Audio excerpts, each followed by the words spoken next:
আগামীকালের দৈনিক রাশিফল নিয়ে বিস্তারিত আলোচনা করব ১২টি রাশির ভালো এবং মন্দ নিয়ে। এটা অতি পরিচিত প্রোগ্রাম। প্রত্যেকটা দিন আমি দৈনিক রাশিফল নিয়ে আলোচনা করি আপনাদেরই অ্যালার্ট করার জন্য।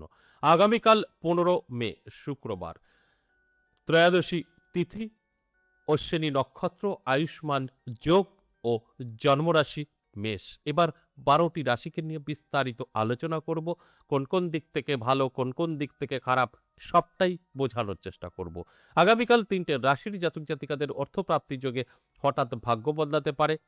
৪ রাশির জাতক জাতিকাদের শুভ কোনো খবর আসতে পারে। ৫ রাশি অবশ্যই সাবধান থাকতে বলব।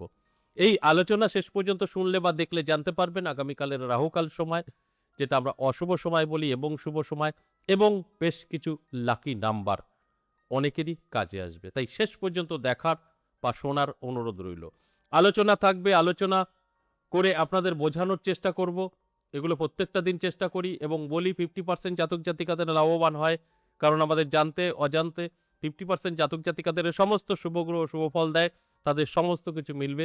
আর 50% জাতক জাতিকাদের আমাদের জানতে অজান্তে সমস্ত শুভ গ্রহ অশুভ ফল দেয়, তাদের সাথে মিলবে না।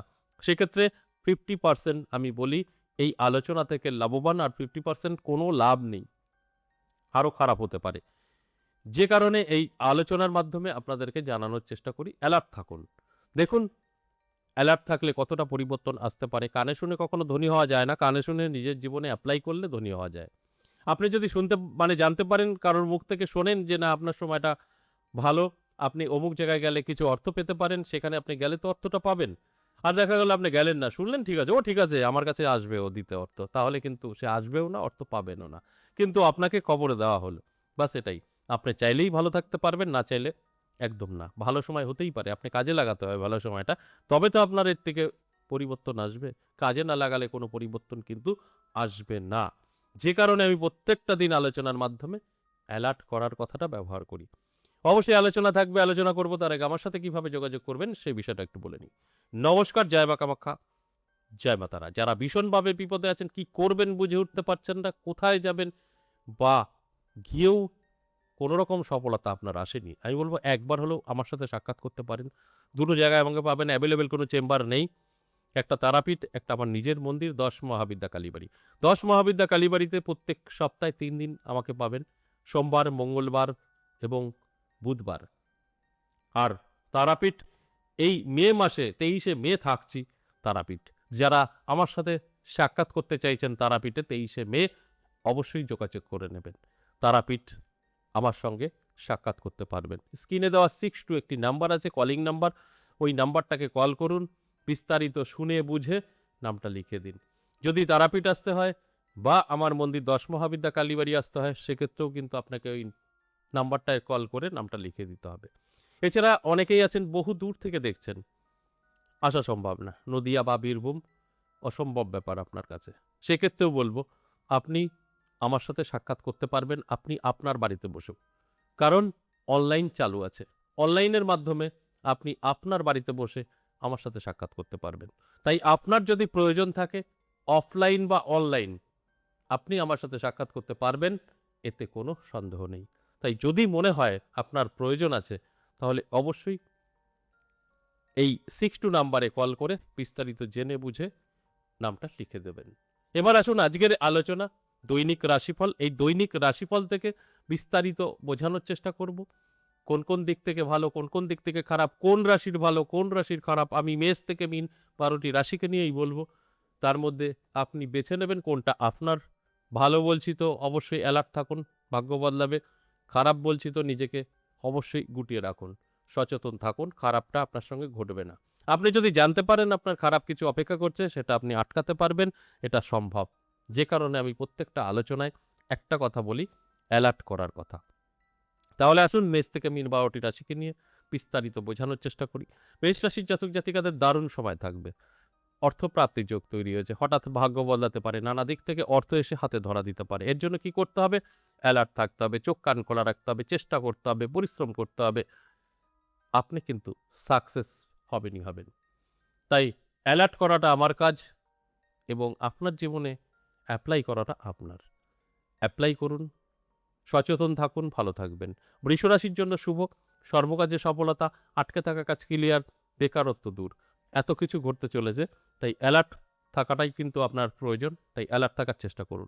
মিথুন রাশির খুব একটা ভালো যাবে না, আপনি একটু সাবধানে থাকবেন, আপনার শত্রু বৃদ্ধি পাবে, সংসারেও পারিবারিক অশান্তি সৃষ্টি হতে পারে। তাই অ্যালার্ট থাকলে সেফ থাকবেন, তা না হলে সমস্যা আপনার কিন্তু বাড়বে। তাই অ্যালার্ট করাটাই আমার কাজ, এবার ব্যবহার করাটা আপনার। এরপর আসবো কর্কট রাশি। কর্কট রাশির জাতক জাতিকাদের শুভ সময়, যে কোনো কাজে সাকসেস পাবেন এবং বন্ধু বান্ধবী দ্বারা উপকৃত হবেন। বেকারদের জন্য শুভ, কোনো শুভ খবর আপনি পেতে পারেন। এর জন্য অ্যালার্ট থাকুন, চোখ কান খোলা রাখুন। দেখবেন আমার কথাটা আপনারা সম্পূর্ণভাবে মিলিয়ে নিতে পারবেন। আর যদি যা হয় হবে, হচ্ছে হোক, তাহলে কিন্তু হবে না। কারণ কানে শুনে ভাগ্য কখনো বদলায় না, যতক্ষণ আপনি আপনার জীবনে অ্যাপ্লাই না করবেন। সিংহ রাশির ক্ষেত্রে বলবো খুব একটা ভালো না। হিসাব করে কথা বলবেন, আপনার মুখ আপনাকে অনেক কিছু থেকে বঞ্চিত করতে পারে। এমন কিছু ভাষা প্রয়োগ করতে পারেন যেখান থেকে আপনার কর্মেরও ভীষণভাবে কর্মের জায়গায় অশান্তি হতে পারে, সাংসারিক অশান্তিও হতে পারে। তাই মুখকে কন্ট্রোল করুন, আপনি ভালো থাকবেন, তা না হলে সমস্যা কিন্তু বাড়বে। কন্যা রাশির জাতক জাতিকাদের প্রাপ্তিযোগ হঠাৎ ভাগ্য বদলাতে পারে, কোনো না কোনো জায়গা থেকে অর্থ এসে ধরা দেবে। এই অর্থটা যদি আপনি সঠিকভাবে ব্যবহার করতে পারেন জীবনে, তাহলে অর্থকষ্ট আপনার জীবনে ছুঁতে পারবে না। আপনার জন্য অবশ্যই সময়টা শুভ থাকবে। এই শুভ সময় শুভ কিছু করার চেষ্টা করুন। তুলা রাশির জাতক জাতিকাদেরও কিন্তু যথেষ্ট ভালো। প্রাপ্তিযোগ, প্রাপ্তিযোগে হঠাৎ করে ভাগ্য বদলাতে পারে, নানা জায়গা থেকে কিন্তু অর্থ এসে হাতে ধরা দিতে পারে। তাই তুলা রাশির জাতক জাতিকাদের ক্ষেত্রেও বলবো দারুণ সময়। এই সময় অবশ্যই আপনার জীবনের পরিবর্তন ঘটতে পারে। তাই অ্যালার্ট থাকুন, চোখ কান খোলা রাখুন। সময়টা আপনার জন্য অত্যন্ত শুভ। বৃশ্চিক রাশির জন্য বলবো সাবধান থাকুন। বৃশ্চিক রাশির জাতক জাতিকাদের খুব একটা ভালো সময় নয়। আপনাকে অনেক হিসাব করে পা ফেলতে হবে। তা না হলেই বিপদে পড়তে পারেন, অশান্তি, ঝুট-ঝামেলা, আপনার কাছের কেউ আপনার বড় শত্রু হতে পারে। তাই অ্যালার্ট করাটা কিন্তু আমার কাজ। সাবধান থাকুন, ভালো থাকবেন। ধনুরাশির জাতক জাতিকাদের শুভ সময়। হঠাৎ করেই ভাগ্য বদলাতে পারে, নানা জায়গা থেকে সুযোগ আসতে পারে, যোগাযোগ তৈরি হতে পারে, নতুন বন্ধু বান্ধবী দ্বারা উপকৃত হতে পারেন। এত কিছু ভালো, তাই অ্যালার্ট থাকুন, চোখ কান খোলা রাখুন। দেখবেন আমার কথাগুলো সবটাই কিন্তু আপনি মিলিয়ে নিতে পারবেন। তাই অ্যালার্ট করাটা আমার কাজ, অ্যালার্ট থাকাটা অবশ্যই আপনার প্রয়োজন আছে। মকর রাশির জাতক জাতিকাদের ক্ষেত্রে বলবো সাবধান থাকুন।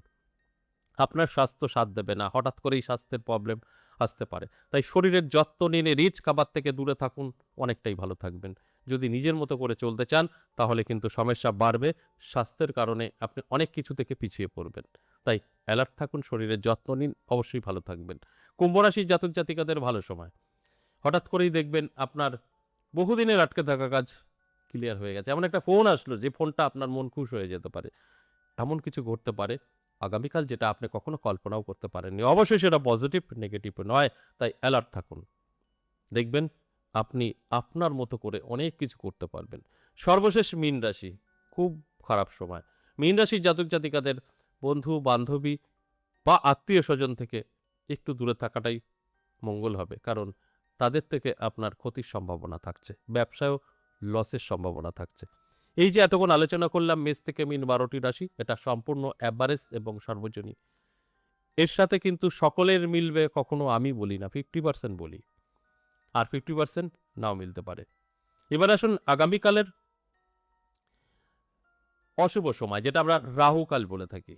আগামীকাল সকালে 9:54 থেকে বেলা 11:33 সময়টা রাহুকাল, অশুভ সময়। এছাড়া সারাটা দিন শুভ। এবং লাকি নাম্বার যেটা আগামীকালের 97834, এটা 12টি রাশির জন্যই প্রযোজ্য।